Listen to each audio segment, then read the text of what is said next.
Hey guys, it's Grimes from Pandemic Watch. Like, comment, and subscribe. Bang the bell for new notifications on the coronavirus. So, guys, this is an important video. In this video, I'm going to discuss parallels between the bubonic plague of the medieval times and the coronavirus, COVID-19. I think it's important that I make these parallels because what we had in the past, we could also learn from and apply this knowledge for the future. So,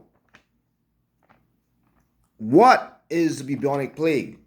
What is it? And how is it similar to the coronavirus? How can we learn from the bubonic plague of the past and make a link between that and the coronavirus? So, the bubonic plague, there are many types of bubonic plagues. Firstly, there are three types of plagues to begin with: a bubonic plague, a pneumonic plague, and a septicemic plague.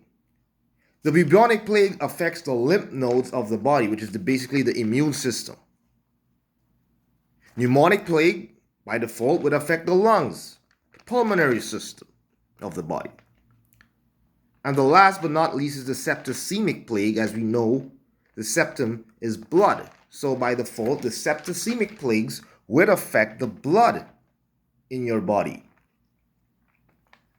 Now, with the bubonic plagues, there are many different bubonic plagues that have occurred from the past to the future. There are bubonic plagues that are occurring today as we speak. But the thing about a bubonic plague that is different is the plague called the Black Death. This is a special point in history because of the fact that it occurred at a specific time during the medieval period, which is a very interesting point in time in history. A lot of people love the medieval period. They want to go back in time and live in the past, so to speak, with the jousting and the princes and princesses and castles and all that kind of stuff.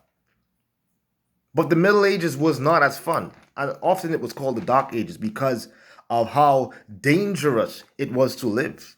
There were no hand sanitizers, nothing. No kind of cleanliness, no vaccines.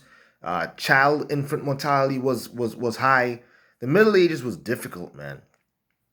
So one of the reasons why the bubonic plague of the 13th, 14th century was so important is because it occurred at that particular time, and the number of people who died, my friends, was so high, was astronomically higher than usual for any bubonic plague in history. So, the bubonic plague, what is special about it is what they decided to call it the Black Death. And there's a reason why they call it the Black Death. Again, guys, hold on a minute. I'm making a corollary between this and the coronavirus, so just hold with me. The reason why they call it the Black Death is because of the way the pestilence that would appear on the person's skin. The kind of marks would appear on person's skin in the past, and they would be called buboes. Okay, buboes. So nasty looking marks and dark spots all over the people's skin. And this was caused by the swelling of the lymph node glands, guys. The lymphatic system, which is the immune system, basically. Now, people are asking what caused the bubonic plague, the Black Death of the 13th century, medieval times. Well, the Black Death was caused by rats coming off of boats, and the fleas of the rats would infect persons walking by, infect people. These fleas would cause pestilence and problems and cause a lot of symptoms in these persons of the Middle Ages. With anybody within 10 days of receiving the diagnosis of the bubonic plague, they didn't really have a name for it. Death would occur. So, the thing about with this plague, now, I'm bringing a corollary between bubonic plague and the coronavirus. This is a cautionary tale, guys. The bubonic plague, what was so interesting about it is that this was not like the coronavirus, guys. I can't go too deep in it because at the end of the day, there's so much things to discuss. I'm gonna be making a whole series on the bubonic plague, guys. Remember, this is pandemic what? So we look at pandemics of the past. I'm gonna be charting outlines on the board or on a sheet of paper. It's gonna be cool, man. But the thing about what the bubonic plague of the past and the coronavirus is that the bubonic plague, guys, is not a virus, guys.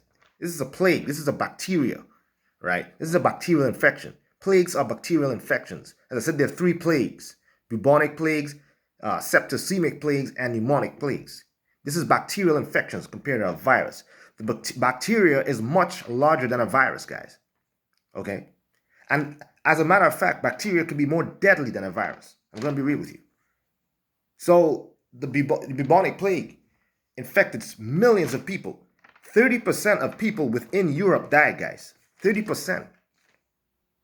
In Italy, which is worse, Italy itself had the worst toll of the bubonic plague in history. This is now, again, guys, this is similar to the coronavirus here, but I'm getting to it. Italy had a 70% death rate from the bubonic plague. Again, people would get buboes on their skins. High fever on their groin, high fever, those kind of stuff. They would get a general feeling of malaise. So these were the different symptoms of the bubonic plague. Within 10 days, death, guys. So Italy, especially within Florence, was the highest percent, guys, of death via the bubonic plague, guys.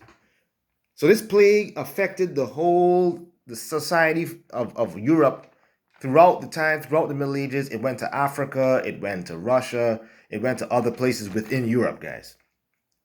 So we need to understand now, what can we learn from this? What is a cautionary tale that we can take this and apply it to the coronavirus, guys? Well, firstly, the coronavirus is still a virus, right? So the coronavirus is caused by the SARS-CoV-2 virus, which causes COVID-19 disease.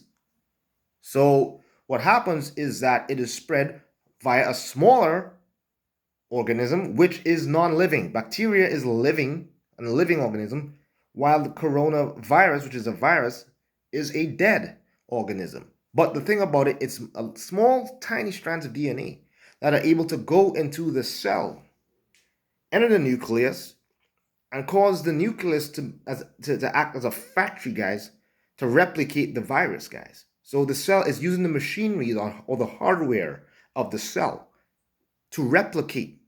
So you imagine if you eat a cell, guys, bro, and the COVID-19 is entering that small cell, right? That tiny cell. Mind you, again, it's a virus. A virus is tiny strands of genetic material. Once it enters the cell, the cell's machinery is hijacked, guys. Hijacked, bro. And it causes the cell to replicate more of the virus. The virus ends up replicating so much it actually obliterates or bursts the cell, causing apoptosis, right? The cell dies. That's a cell death, guys. This goes and spreads to different parts of the cell. This is how coronavirus affects the body, eventually causing pneumonia, which is a secondary bacterial infection, and other problems, other complications. As a matter of fact, with coronavirus is a different way of dying, right? It's a much different way of dying with the coronavirus, because the coronavirus causes the lungs, guys, the actual lungs, to fill with mucus, and that is you literally drown, guys, in mucus fluid, compared with Spanish flu, where you just drown in basically water, right? Now, guys, what is a cautionary tale that the media is not telling us about the bubonic plague? They're not telling us about Spanish flu, okay? What is a cautionary tale that we can apply for the coronavirus? Well, firstly, we know one thing. The doctors of the past are a lot less generous than the doctors of today. The doctors of the past were literally like biohazard doctors, guys.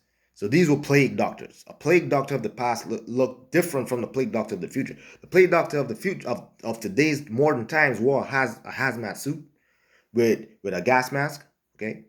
Now in the past, they didn't used to wear that. They used to look creepy. They used to have a bird beak, guys, like a bird. and a cloak with a hat on the head, guys. It looks so strange, like a Halloween movie, right? So these guys literally, guys, would avoid patients. They would avoid patients because the Black Death was so viral. It would spread via airborne, guys, and it would spread to other folks within the medieval sphere, within London, Italy, and all Europe, all these places. It would spread so quickly and it would kill out people within 10 days. Symptoms were not even seen till 7 days, guys. 5 and 2, guys. 7 days, man. And by the time that you start getting symptoms, the third day you're dead, man. 10 days, man.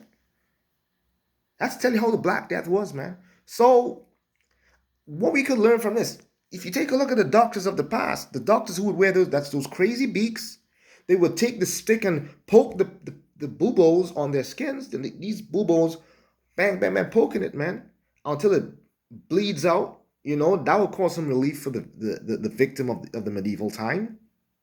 Okay? Somebody, what a knight would do, like a swordsman, would take the sword, he would put it in a stake until the sword heats up and literally apply it to the buboes on the skin. And it would literally burn out the skin from the guys. And it would make burns and burn out the bubo. And they would hope that the lymph fluid would disappear, saving the guy. Because if those buboes were burst, it would actually spread the infection to the other parts of the body. So burning it was the only way. So our healthcare system, guys, has changed dramatically, guys, man, dramatically, to the point where we don't have to go back to medieval standards of healthcare. But yet, in all our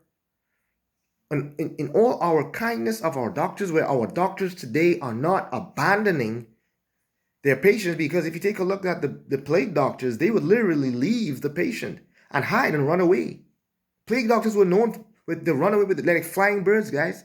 They were with the bird beaks and just run away, guys. So they were known to run away from patients, from whether it's a prince, a princess, a noble, a duke, a dutch, or a commoner. They were known to run away whenever anybody with the bubonic plague would come and touch them because it was so pestilent.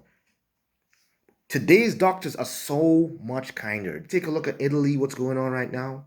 I'm looking at Italy. I'm looking at the United States, guys. And I'm seeing how compassionate our world is, guys. I'm seeing how compassionate people are. Not that's what I'm seeing. That's what I'm seeing. The other day I saw a doctor. We're talking about COVID-19. This guy spent $15,000, dude, on black market suits, black market things for his patients, guys. And a doctor spending this kind of money to save people, guys.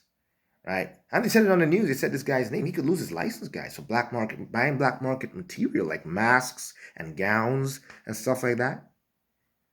So today's doctor would go over and above for the patients. That is compassion, guys. That was lacking in the Middle Ages. So much compassion, guys. This health stimulus bill, compassion that was lacking in the Middle Ages. So many things have changed today, guys. So many things, and yet as a cautionary tale of the pestilence of the past, people are not taking this thing seriously, guys. People are going out the road as though nothing is happening. You see in the United States, finally people are taking heed, guys. Finally things are taking heed. People are listening at last. You take a look at spring break, these guys are on the beach, man. This guy's like, I don't care about getting coronavirus. I can get a coronavirus and party all night. What does he say in a couple of days when he gets coronavirus, guys? People are just taking this stuff for granted, especially in Florida, guys. What we need to understand, what we need to learn from the errors of the past is that we didn't understand about social distancing. We didn't understand about flattening the curve, guys. Right? We didn't understand about flattening the curve, guys. Today we understand these things. So we need to understand and we need to hope for the best, guys. The errors of the past, we need to understand that people in the past, guys, did not know what to do. They didn't understand about flattening the curve. They did not understand about certain things like social distancing. So that's what's going on. I think I'm getting a call. right now. So, guys, like, comment, and subscribe. Bang the bell for new notifications. Holla back, guys.